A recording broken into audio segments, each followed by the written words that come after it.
तो मैं अब्बास ताबिश और फ़रत अब्बास को शायरी में कंपेयर करूँगा तो अब्बास ताबिश की हाँ वो तख्लीकियत, वो ओरिजिनलिटी, वो जो नयापन है वो नहीं, वो मैं फ़रत के साथ उनको कंपेयर नहीं करना चाहता। वो उसकी जो निंजा मास्टर है और जूडो कराटे जो उसका था, उसके पीछे उसके शायर को छुपाने की कोशिश की गई। मैं यहाँ पे एक फंक्शन हुआ तो अली मोहम्मद फ़र्शी साहब स्टेज पे आए तो कहते हैं फ़रतियात नहीं चलेंगी पाकिस्तान में। ज़फ़र इकबाल, फ़रत अब्बास अगर पहले शायर था तो फ़रत इकबाल की एक तखसीस ये है कि अब वो अपने सियासी नज़रिए के साथ शायर है। वाह वाह वाह वाह वाह, ये जो उसके अंदर चेंज है वो एक नज़रिया लेके अब आया है, अब वो ऐसे ही नहीं। और शायर के अंदर एवोल्यूशन होना चाहिए। वो अदीम हाशमी से भी ज़्यादा है, वो इफ्तिखार आरिफ जितनी तो होगी ही।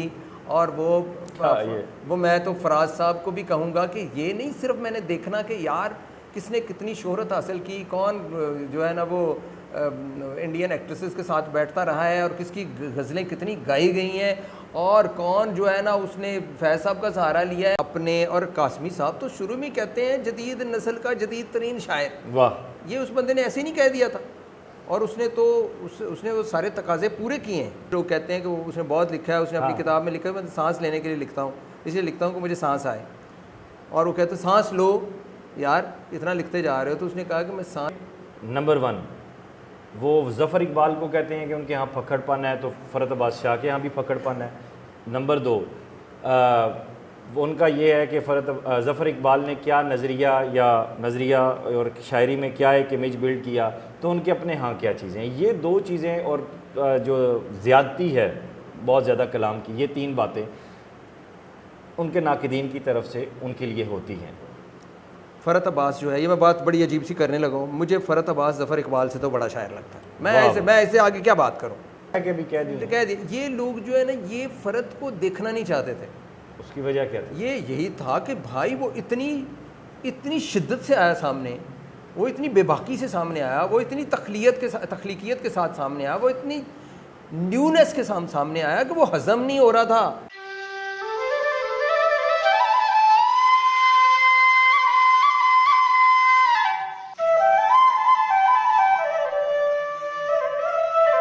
आदाब दोस्तों, सुखन में खुशामदीद। मैं हूँ वकास अज़ीज़। मेरे लिए आज का प्रोग्राम बहुत खुशी और मुसर्रत का हामिल है। अहमियत नहीं, वो बात और होती है कि खुशी इसलिए कि वो हस्ती, वो शख्सियत जिनको सुनकर हमने बोलना सीखा, जिनको पढ़कर हमने मोहब्बत के वायलिन की तारों को छेड़ा, और जिनके साथ हमने जब सफ़र किया, जब भी मिले तो ये समझ आई कि ख्वाब कैसे देखते हैं। ख्वाब पूरे हो ना हो एक अलग बात है, लेकिन ख्वाब ज़रूर देखने चाहिए। डॉक्टर अबरार हूँ। डॉक्टर साहब खुशामदीद कहता हूँ। बहुत शुक्रिया आपके इन तारीफ़ी कलमात का, और आप बड़े प्यारे से भाई हैं, और बड़ा पुरानी रफ़ाकत हमारी, बेशक पुरानी दोस्ती, हम आपको याद रखते हैं जहाँ भी रहते हैं, आप शामिल होते हैं हमारी। बिलाशुबा आपकी मोहब्बत है। मुद्दा मैंने आज पहले बयान नहीं किया क्योंकि मुद्दा भी जिस शख्सियत के हवाले से है वो मामूली शख्सियत नहीं है, बहुत बड़ी हैं। डॉक्टर साहब के तिब के हवाले से भी बेशुमार हवाले हैं, और अपना शेरी सफ़र अगर देखा जाए डॉक्टर साहब का तो 6 शेरी मजमूए आपके माशाल्लाह छप चुके हैं, और बिलखुसूस उसमें जो एक इख्तिसास है वो बाकी सारी चीज़ें अपनी जगह। दूसरी बारिश ने पूरी अदबी दुनिया को एक दफ़ा हिला के रख दिया था, और बड़ी बहस शुरू हुई थी नासिर काज़मी के बाद अब, और एक ये सिलसिला। इन सब चीज़ों पे बात भी करेंगे। आज हम बात करने जा रहे हैं क्या फ़रत अब्बास शाह जो कुछ कर रहे हैं ठीक कर रहे हैं। ये हमारे आज के इस सेशन का, इस व्लॉग का, इस प्रोग्राम का मुद्दा है फ़रत अब्बास शाह। अच्छा, एक तो मैं एक नाज़रीन को बताना चाहता हूँ कि फ़रत अब्बास शाह का मुद्दा ऐसा नहीं कि हमने को डिस्कस किया कि ये होगा। हाँ, ये वकास के जहन में है और मेरे लिए सरप्राइज़ है, लेकिन इसमें मैं बात करना चाहूँगा। यानी आपने अपनी सफाई के उसमें नहीं, बात सफाई किया नहीं, मेरे जहन में है कि ये बड़ा अच्छा है कि मैं चाहता था बात करना, और आप कितने क्रिएटिव हैं कि इस वक्त ये बात हुई। चले, मेहरबानी आपकी। अच्छा, मैं ये भी अर्ज़ करूँ कि ये बात करना इसलिए भी ज़रूरी था कि हम एक अदबी समाज का हिस्सा हैं। इससे पहले अदबी तहरीक होती थी, उनमें लोगों के नाम होते थे, वो डिस्कस होती थी। अब तहरीक नहीं है, अब फ़र्द डिस्कस हो रहे हैं, और ऐसे में एक मुंजमद मुआशरे में अगर एक शख्स कोशिश कर रहा है और फिर एक तरफ से नौजवानों में हम हैं, तो उस बात को तो लेके चलना चाहिए ना। डेफिनेटली। अच्छा, सबसे पहले हम आते हैं फ़रत अब्बास शाह। मेरे लिए भी और हम सब के लिए ये जानना ज़रूरी है कि आपके नज़दीक फ़रत अब्बास शाह क्या है, या अच्छा, पहले तो कुल्लियत फ़रद से बात किए हुए मुझे तकरीबन कोई 10-12 साल हो गए, हमारी बात ही नहीं हुई। ये बड़ी एक बात है। फ़रद से मुलाकात जो है वो पहली मेरी जो है ना, इट वाज़ इन 94। वो फ़रत अब्बास को शायद याद ना हो, लेकिन जब हमारी बात हुई तो उन्हें भी याद था। अगर मैं उन्हें उसे कहूँगा तो ये भी मैं मोहब्बत में ही कहूँगा, मेरे लिए काबिल एहतराम, मुझसे बड़े भी हैं। तो जब हम शायर की बात करते हैं तो सिंगुलर में ज़रा सहूलत होती है, तो हम अल्लाह के साथ भी मुखातब होते हैं तो उस कहते हैं, तो मैं उस मोहब्बत में कहूँगा। फ़रत जो है वो मुझे मिल रहा है 93-94 में, जब उसकी ये किताबें आँखों के पार, चाँद और शाम के बाद आई, और मैं अभी मुब्तदी था। और मुझे याद है कि मैं वो गया था जहांगीर बुक डिपो पे, and he was sitting over there, और मैं उनकी किताबें पढ़ भी रहा था, उन दिनों मैंने पढ़ी थी। तो मैं फ़रत से मुलाकात हो गई। फ़रत वहाँ खाना खा रहा था, और खाना खाते हुए उसने कहा मेरे साथ शामिल हो जाए। मुझे लगता है 1-2 निवाला मैंने लिया। ये फ़रत को मैंने बाद में बताया। बाद में हमारी फ़ोन पे बात हुई 30 years back। हाँ, ये तो आप देख लें कि 93 है, तो आज 30 साल बाद हम।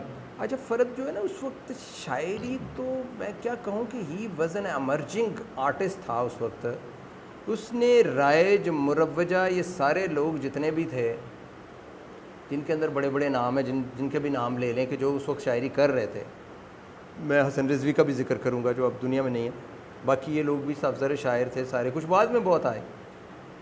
ये इन सब में वो बिल्कुल एक मुनफरिद आदमी, उसकी शायरी, उसका लहजा, उसकी टोन, और उसने खींच लिया शख्सियत। मतलब मैं बड़ा अच्छा रीडर था, मैंने तो इकबाल से पढ़ना शुरू किया। उस ज़माने में ये परवीन शाकर, नौशी गिलानी वगैरह ये लॉन्च हो चुके थे समाऊ, और अहमद नईम कासमी साहब, अहमद फराज, इफ्तिखार आरिफ, ये तो हम पढ़ ही रहे थे। मैं मतलब पढ़ना तो यानी आपकी सीनियर नस्ल। हाँ, लेकिन फ़रत ने आके इस जो स्टेटस को था इसको तोड़ा। वाह वाह वाह वाह, जो एक तख्लीकियत पसंदी थी, उसने साबित किया कि वो कुछ डिफरेंट कह रहा है, डिफरेंट अंदाज में कह रहा है। तो मैं तो साफ़-ज़ाहिर है उसको हमने पढ़ा तो मैंने कहा कि कमाल है। और फ़रत दूसरी बात है, अच्छा लिखने वालों को भी कोई ये नहीं करता था, वो डिस्करेज करता था। मुझे याद आया कि मैं लाहौर गया और हल्का अरबाब ज़ौक़ का कोई इजलास था, तो वहाँ पे उन्होंने कहा जी कि एक मेहमान आए हुए हैं इस्लामाबाद से, तो फ़रत साहब भी बैठे हुए थे वहाँ पे। तो मैंने वहाँ पे कोई अपनी नज़म सुनाई और फ़रत ने आके मुझे जो है ना पंजाबी में कहीं जब्बा मार लिया और जप्पी डाल ली और कहा कि यार तुम कहाँ हो, तुम तुम्हारे साथ हम बैठेंगे। तो मैंने आगे से कहा नहीं मैं जा रहा हूँ। तो उसने ऐसे गुस्सा नहीं किया, जैसे कहता है कि यार तुम जा रहे हो, तुम्हें। तो मैं उस वक्त मैं मेडिकल में अपने फाइनल ईयर का एग्ज़ाम दे रहा था और मैं उसमें था, इनसिक्योर था, शादी पहली हो चुकी थी आपकी, और पहली से मुराद में दूसरी शादी भी हुई, तो वो इसलिए मैं कह रहा हूँ। तो फिर भी हुए थे कोई गल नहीं। फिर अदीम हाशमी साहब जो है ना वो हमारे कॉमन दोस्त थे। अच्छा, फ़रत साहब ने मुझे एक दफ़ा बताया कि अदीम हाशमी साहब आपसे मुलाकात में हमेशा डंडी मार जाते, तो मुलाकात होती नहीं थी। सो फ़रत से लंबी लंबी बातें टेलीफोन पे हुई हैं। अब ये तो फ़रत अब्बास को जानता हूँ, ये तो मेरी ज़ाती एक उनके साथ ताल्लुक़ भी हो गया ना, लेकिन फ़रत को एज ए शायर हमने देखना है। और मैं कह रहा हूँ कि 12-13 सालों से, 12 तो साल हो गए मेरी उससे कोई बात नहीं। हत्ता कि पिछले दिनों मैंने आपसे उनका नंबर लिया है, तो वो भी मेरी बात अभी नहीं हुई, और मैंने मैसेज किया तो उनको जवाब भी अभी नहीं दिया मुझे, वो उस पर व्हाट्सएप पे समाउ नहीं। तो मैं कोई उसका लॉबिंग तो नहीं कर रहा उसके लिए, लेकिन मैं आपको बताऊं कि मैं बड़े कॉन्फिडेंस से ये बात कर रहा हूँ, और मैं बहुत खुद पसंद और नरगसियत वाला ये तो पता है, मैं अपने आप को बहुत पसंद करता हूँ, और मैं किसी को मानता ही नहीं है, ये तो बात आसानी से नहीं मानता। मैं हल्के में जब जाता हूँ तो मैं रिजेक्ट पहले करके जाता हूँ चीज़ को, और फिर मैं ये कहता हूँ कि अब देखें ये बंदा मुझे विन करता है कि नहीं करता। फ़रत जो है वो विनर है, और फ़रत के ने जो कुछ लिख दिया है, कुछ लोग कहते हैं कि वो उसने बहुत लिखा है, उसने अपनी किताब में लिखा है, मैं सांस लेने के लिए लिखता हूँ, इसलिए लिखता हूँ कि मुझे सांस आए, और वो कहते सांस लो यार इतना लिखते जा रहे हो। तो उसने कहा कि मैं सांस लेने के लिए ही तो लिख रहा हूँ। वाह वाह वाह वाह। तो शाम के बाद और ये जो है अपनी आंखों के बाहर चांद, और ज़रा रुकिए, आप जो आप बात कर रहे हैं माजरत के साथ, सवाल ये बहुत आगे जाके ये सवाल होना था 5-10 सवालों के बाद, लेकिन ये अभी आ गया। उनके नाक़दीन का ये कहना है, इवन जो अब भी ताज़ा किताब आई है, कि नंबर 1 वो ज़फ़र इकबाल को कहते हैं कि उनके यहाँ फक्कड़पन है, तो फ़रत अब्बास शाह के यहाँ भी फक्कड़पन है। नंबर 2 उनका ये है कि ज़फ़र इकबाल ने क्या नज़रिया और शायरी में क्या एक इमेज बिल्ड किया, तो उनके अपने हाँ क्या चीज़ें हैं। ये दो चीज़ें और जो ज़्यादती है बहुत ज़्यादा कलाम की, ये तीन बातें उनके नाक़िदीन की तरफ से उनके लिए होती हैं। अब आप अपनी बात की कंटिन्यूटी जो करेंगे, ये तीन बातें भी सामने रखिएगा और इस पर भी रोशनी डालिएगा। मैं इस पे आता हूँ। देखिए कंटेंट की बात हो रही है ना, आप किसी शायर के जैसे ज़फ़र इकबाल के बारे में आप रखते हैं, अच्छा मुझे फ़रत अब्बास का ज़फ़र इकबाल के बारे में क्या नज़रिया है, मेरा ये प्रॉब्लम नहीं है। फ़रत अब्बास इफ्तिखार आरिफ को कितना बड़ा शायर मानता है, मेरा ये मसला नहीं है। देखिए एस.टी. कॉलरिज है या T.S. एलियट है या ज़रा पॉइंट, वो आप एक दूसरे के लिए क्या जज्बात रखते हैं ये कोई बात नहीं, सब शायर थे। तो मैं फ़रत अब्बास के ज़ाती जो रिएक्शंस हैं या ज़ाती उनके हवाले से तो बात नहीं कर रहा, मैं तो अभी बात पहले फ़रत की कर रहा हूँ जी। जहाँ तक आपने तकाबली जायज़ा मैं भी ले लेता हूँ, वो मेरा हक है। मैंने बात इसलिए ऐड की इसमें अदब के साथ कि आप जब उनके फ़न पे बात कर रहे हैं तो मुआसरीन की राय भी साथ बिल्कुल। जो ज़फ़र इकबाल है ना जी, देखिए मुझे तो अपनी राय ठीक है, आप कर रहे हैं कि उनकी राय को भी हम देखते हैं, वो क्या कहते हैं। ज़फ़र इकबाल, फ़रत अब्बास अगर पहले शायर था ना, तो फ़रत इकबाल की एक तख़सीस ये है कि अब वो अपने सियासी नज़रिए के साथ शायर है। वाह वाह वाह वाह वाह, ये जो उसके अंदर चेंज है वो एक नज़रिया लेके अब आया है, अब वो ऐसे ही नहीं। और शायर के अंदर एवोल्यूशन होना चाहिए, इर्तका होना चाहिए, उसको पता होना चाहिए वक्त की क्या ज़रूरत है। मैं पिछले दिनों जो गज़लें लिखी के ऊपर मैंने बड़ी तवील गज़ल अभी भी लिखता जा रहा हूँ, मेरा क्या नज़रिया है, मेरा नज़रिया ये कि शायर इम्पोर्टेंट क्यों है, अदीब इम्पोर्टेंट क्यों है। भाई मैंने कोई फरहंगे आसफिया खोल के लफ्ज़ों की जोड़ तोड़ से शायरी तो नहीं करते रहना ना। मैंने इंडियन और जो है ना वो उसकी हॉलीवुड की मूवीज़ देख के कोजी बेड्स में बैठ के अफसाने ही तो नहीं ना लिखने।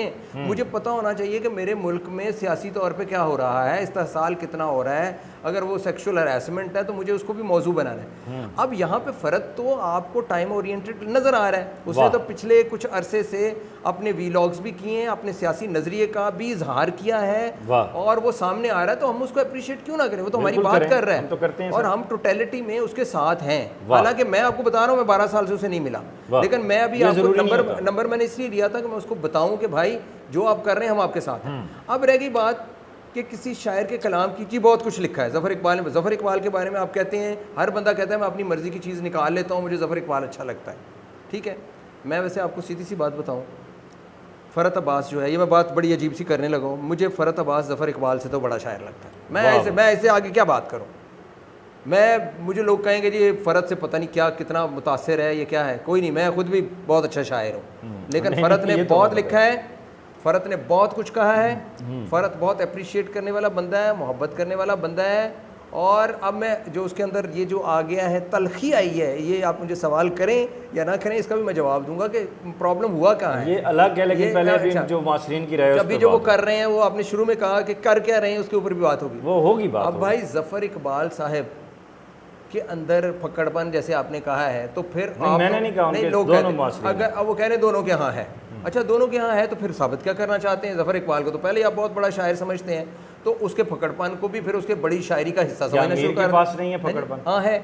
दूसरी बात है कि मुझे इस बात से गर्ज नहीं कि वो क्या क्या कहता है, मुझे इस बात से गर्ज है कि मैं उसका इंतखाब निकालूँ तो मुझे फ़रत के यहाँ कितनी शायरी मिलती है। तो मुझे फ़रत के यहाँ जो इंतखाब के बाद शायरी मिलती है वो अदीम हाशमी से भी ज़्यादा है, वो इफ्तिखार आरिफ जितनी तो होगी ही, और वो मैं तो फराज साहब को भी कहूँगा कि ये नहीं सिर्फ मैंने देखना कि यार किसने कितनी शोहरत हासिल की, कौन जो है ना वो इंडियन एक्ट्रेसेस के साथ बैठता रहा है और किसकी गज़लें कितनी गाई गई हैं, और कौन जो है ना उसने फैज़ साहब का सहारा लिया है। मुझे इन बातों से क्या गर्ज, मुझे पोइट्री चाहिए, क्या बात है, मुझे तख्लीकियत चाहिए, तो मैं फ़रत को कहाँ गिराऊँ भाई। मैं गिराना भी चाहूँ, मुझे कोई ब्राइब भी करे और मेरे पास बैठे भी, तो मैं उसको नीचे नहीं। तो फ़रत के सिर्फ इंतखाब अगर शाया किया जाए तो फ़रत उर्दू अदब की तारीख़ में एक काबिल ज़िक्र बड़ा शायर है भाई, कैसे गिराएंगे उसे। दूसरी बात है कि मैं उसी फ़िलासफ़ी के तहत ये बात कर रहा हूँ जो मेरी है कि मैं बंदे को पहले रिजेक्ट करता हूँ और फिर आहिस्ता आहिस्ता उसे कबूल करता हूँ। फ़रत को कबूल करने में और उसको अच्छा समझने में और एक अच्छा शायर और बड़ा शायर समझने में मुझे भाई 20-25 साल लगे हैं। मैं आज 20-25 साल के बाद कंक्लूड कर रहा हूँ कि फ़रत अब्बास जो है, फ़रत अब्बास शाह जिसे कहते हैं, यहाँ पे एक बंदा है, मतलब उसने कहा यार कि यहाँ जो कुछ हुआ फ़रत के साथ, अब मैं करूँ फ़रत के साथ हुआ क्या, मुझे सवाल करें कि फ़रत के साथ क्या हुआ है और फ़रत कर क्या रहा है, नहीं तो इसका भी मैं जवाब। ये उन 3 लोगों के हवाले से यानी जो 2-3 सवाल मैंने किए थे उससे डॉक्टर अबरार उमर साहब की राय भी सामने आ चुकी है, और इसमें ये वो राय नहीं है जो हर बंदा देता है, ये कोई स्लीपिंग स्टेटमेंट नहीं है। अब बात वहाँ पे आके रुकती है जहाँ पे फ़रत अब्बास शाह के साथ आपकी फ़ोन पे लंबी लंबी बातें हो रही हैं, आप उन्हें एक इमर्जिंग पॉइंट के भी तौर पे देख रहे हैं, दुनिया एक जोडो की आला निंजा के आला कराटे की तरफ वो भी है।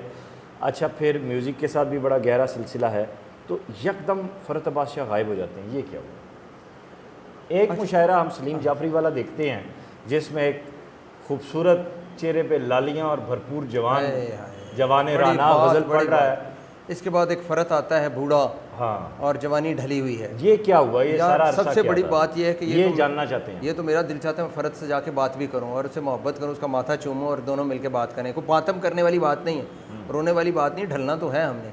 लेकिन मैंने फ़रत को दुबई वाले मुशायरे में, जहाँ जॉन इलिया भी पीछे बैठे हुए हैं, सारे ये लोग बैठे, फराज साहब भी हैं मेरा ख्याल है, और वहाँ फ़रत आता है और बड़ी आजिज़ी इनकिसारी से कहता है कि आपने मुझे बुलाया है, तो वो पढ़ता है तो लोगों को बता देता है कि मैं हूँ अपने। और कासमी साहब तो शुरू में कहते हैं जदीद नस्ल का जदीद तरीन शायर, वाह, ये उस बंदे ने ऐसे ही नहीं कह दिया था, और उसने तो उसने वो सारे तकाजे पूरे किए हैं।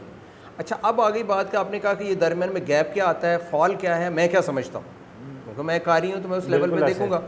बात ये है कि फ़रत अपने अहद में जब वो शायरी कर रहा है, फ़रत के अपने ज़ाती मसाइल भी तो होंगे ना, फ़रत ने मेरी तरह 2 शादियाँ भी तो की हुई हैं, फ़रत के तो बच्चे भी तो हैं ना, तो हम हमारे अपने ज़ाती क्योंकि हम पब्लिक प्रॉपर्टी हैं आर्टिस्ट, तो मैं उसकी 2 शादियाँ करते हुए क्या जिक्र करते हुए, जब मैं दूसरी शादी कर रहा था तो मुझे अदीमा हाशिमी साहब कह रहे थे यार फ़रत से पहले मशवरा ले लो कि दो शादियों के मसाइल क्या हैं। तो मैं उस वक्त कर चुका था, मुझे कहते यार तुमने कर तो नहीं ली हुई कहीं शादी, तो मैंने कहा शादी तो मैंने कर ली हुई है। जब मैंने ये कहा तो मुझे याद है अदीम साहब जो है ना चारपाई से हंसते हुए भाई ऑलमोस्ट वो नीचे गिर गए।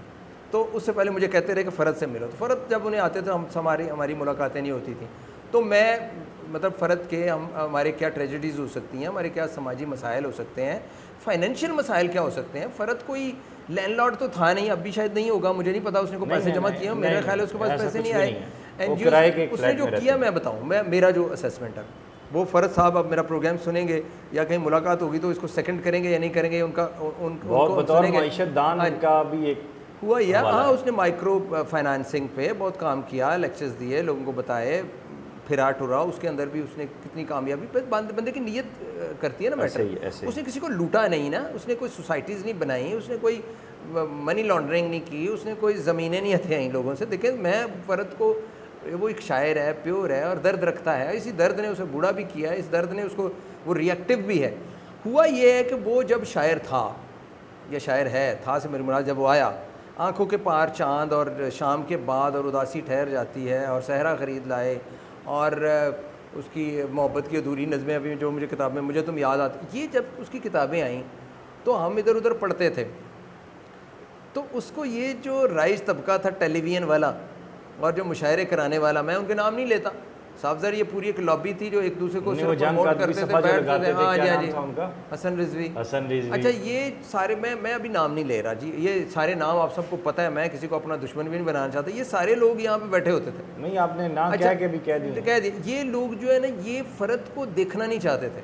उसकी वजह क्या थी? ये यही था कि भाई वो इतनी शिद्दत से आया सामने, वो इतनी बेबाकी से सामने आया, वो इतनी तख्लीकियत के साथ सामने आया, वो इतनी न्यूनेस के सामने आया कि वो हज़म नहीं हो रहा था, डाइजेस्ट नहीं हो रहा था। मुझे याद है कि मैं यहाँ पे एक फंक्शन हुआ तो अली मोहम्मद फर्शी साहब स्टेज पे आए तो कहते हैं फ़रतियात नहीं चलेंगी पाकिस्तान में। अच्छा, मैंने कहा, मैं अब नाम ले लिया मैंने, फ़रतियात नहीं चलेंगी। और मैंने कहा कि ये बंदा, मतलब मैं फ़रत अब्बास का असल में जिक्र किया, या तो अख्तर उस्मान की किताब थी तो मैंने फ़रत का पॉजिटिवली जिक्र किया, और मैंने अख्तर उस्मान की शायरी के ऊपर अपनी तहफ़्फ़ुज़ात भी बताए, और मैंने कहा फ़रत लिख रहा है, उन्होंने कहा ये फ़रतियात का जिक्र हुआ है, फ़रतियात नहीं। मैंने ये उस ज़माने मेरी बात हुई फ़रत से, फ़रत कहते यार मैं तो उसको बंदे को जानता ही नहीं, अली मोहम्मद फ़र्शी कौन है। ठीक है, उस ज़माने मेरी किताबें भी इस इलाके में बहुत थी। फ़र्शी साहब मुझे कह रहे हैं कि यार एक बात तेरी बड़ी ज़बरदस्त है कि जिस दुकान पर जाते हैं तेरी किताबें होती हैं। साहब ज़ाहिर फ़रत की भी किताबें होती थी, फ़रत हमसे बहुत ज़्यादा मशहूर आदमी था, पाकिस्तान लेवल पे था, हम लोगों ने। अच्छा, दूसरी बात है कि फ़रत को उसकी जो निंजा मास्टर है और जूडो कराटे जो उसका था, उसके पीछे उसके शायर को छुपाने की कोशिश की गई। ये इतनी कोशिशें की गई अभी तक, जब उसे सदारती अवार्ड भी मिला है, मैं उसके सदारती अवार्ड को ना फ़रत के साथ जोड़ के वैसे नहीं देखना चाहता। फ़रत को ये सदारती अवार्ड उसके रेफरेंस से मिला है, उसके ताल्लुकात से मिला है, उसके सियासी नज़रिए से मिला, मुझे नहीं पता। सदारती अवार्ड तो फ़रत को बहुत पहले मिल जाना चाहिए था। हाँ, तो मैं उसके काम के हवाले से देखूंगा कि उसको मिला है या नहीं मिला, मुझे तो उससे ताल्लुक़ ही नहीं। लेकिन जब उसे मिला तो तब लोग बजाय ये कहने के कि इसे बहुत पहले मिल जाना चाहिए था, कह रहे हैं कि यार हम तो इससे जेलस हो रहे हैं और हासिद हैं। और वो कहते हैं कि सुना है कि निंजा मास्टर फ़रत अब्बास को अदबी अवार्ड मिल गया। ये बातें भी की गई। मुझे तो अब जब आप कह रहे हैं कि उसके साथ क्या हुआ क्या कि जब वो शायरी के अंदर आया है और उसको समझ आई है कि पजीराई उसे दुनिया में तो मिली है, लोगों ने तो उसे पढ़ा है, ठीक है, और हद तक पढ़ा है और उसको मतलब अच्छा क्या होता है रोमांस, ये जो इफ्तिखार आर्ट के जब जिक्र करते हैं तो रोमांस का जिक्र होगा ना, लड़कियों का जिक्र होगा, बातें जिक्र होगी। मैंने बड़ी बातें सुनी है, फराज साहब, अहमद फराज साहब की बात कर रहा हूँ। फराज साहब के पीछे खातून जो है ना उसने खुदकुशी कर ली, किसी ने छलांग मार दी, कोई जो है ना मेरी यही होता है। और मेरी जो है ना एक वो थी राबिया मुश्ताक जिन्होंने मेरी किताब के अंग्रेज़ी ट्रांसलेशंस भी की, तो वो उन्होंने कहा ओ मेरी दोस्त परवीन मर गई। मैंने कहा मैडम कौन मर गया? वो फराज के पीछे उसने खुदकुशी कर ली। तो होता है, लॉर्ड बायरन अंग्रेज़ी शायर था और फराज साहब जो है ना वो शबाना आज़मी और ये भी रहे हैं, बड़े बड़े इश्यूज़ रहे हैं फराज साहब के। फराज साहब बड़े थे, गो के फराज साहब के बारे में मुनीर न्याज़ी साहब कहते हैं वो गलत कहानी है, लेकिन ये भाई सारी चीज़ें थीं। तो फराज साहब इन थे। तो फ़रत अब्बास को मैंने लोगों के दिलों में बसते देखा। वाह वाह वाह। उस अहद की लड़कियां, यूनिवर्सिटी की स्टूडेंट्स, वो ऐसे ही मशहूर था जैसे भाई अदाकार नदीम या वहीद मुराद मशहूर थे। वो ऐसे ही लोगों में चाहा जाता था जैसे, और मैं तो उसको रश्क से देखता था कि यार ये क्या बंदा है। क्योंकि लोग आज कहेंगे यार बड़ी तारीफ़ें की, लेकिन जब मैंने अपनी नज़म पढ़ता हूँ जाके तो ये मैंने देखा कि फ़रत अब्बास उठता है और मुझे जफ़ा मार लेता है और कहता है कि यार तुमने ये क्या लिख रहे हो मेरे साथ। उसको समझ आई कि ये भी कोई लिखने वाला बंदा है भाई, तो अब शायर था ना, डिफरेंट लिख रहा है, प्योर था। उसने प्योरिटी को सलाम किया। हमारी कभी कंपनी नहीं रही, उसने मुझे उसी दिन कहा कि आपके साथ सिटिंग करते हैं, नशिस्त करते हैं, और ये कितने साल पहले की बात है। सही ना मैंने कभी उसके लिए कुछ किया ना उसने मेरे लिए किया। अच्छा ये जो आपने बात की मैं बता, मेरा ख्याल है कि फ़रत के अंदर शायरी के एक इजहार के बाद, भरपूर इजहार के बाद, उसके अंदर जज्बा पैदा हुआ कि मैं लोगों के लिए कुछ करूँ। प्रैक्टिकली शायरी तो यही कर सकती थी ना, शायरी आपको एहसास दे सकती है, इमेजिनेशन दे सकती है, आपको रोटी तो नहीं ना दे सकती। और उसने सोचा कि मैं क्या कर सकता हूँ। फिर उसने माइक्रो फाइनेंसिंग और इन चीज़ों पे तवज्जो दी और एक अरसा या शायरी से वो मुकम्मल अलहदा रहा या उसने थोड़ा बहुत शायरी की। अच्छा, फिर ये हुआ कि जो मुआशी इस्तेहसाल वैसे सियासी सतह पे शुरू हुआ, तो मेरा ख्याल है कि उसने सोचा कि यार ये हबीब जालिब, ये उस्ताद दामन, ये सब क्या करते रहे हैं, तो मुझे क्या करना है। यहाँ से एक नया फ़रत मुझे मिल रहा है पिछले चंद सालों से। इसमें एक छोटा सा सवाल है, और वो वापस आया इस दौरान जो उसका डायलमा है, उसके फाइनेंशियल इश्यूज़ क्या रहे हैं, उसके फैमिली इश्यूज़ क्या रहे हैं, और वो किन किन मसाइब और मसाइल के साथ उलझता रहा है, उसके शख्सी मसाइल क्या थे, इनफरादी इज्तमाई सतह पर उसकी क्या सोच थी, और वो लोगों के लिए क्या करना चाहता था, उसमें वो कितना कामयाब हुआ या नाकाम हुआ मुझे से नहीं। लेकिन इसके बाद जो उसने इमरान खान का साथ दिया वो उसका सियासी नज़रिया है, उसने उसके लिए बात की। मैं ख़त्म करने लगा हूँ।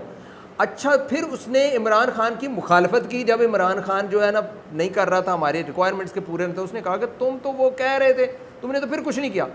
फिर जब इमरान खान को निकाला गया तो उसने फिर इमरान खान के हवाले से बात की कि हुआ नाजायज़ है।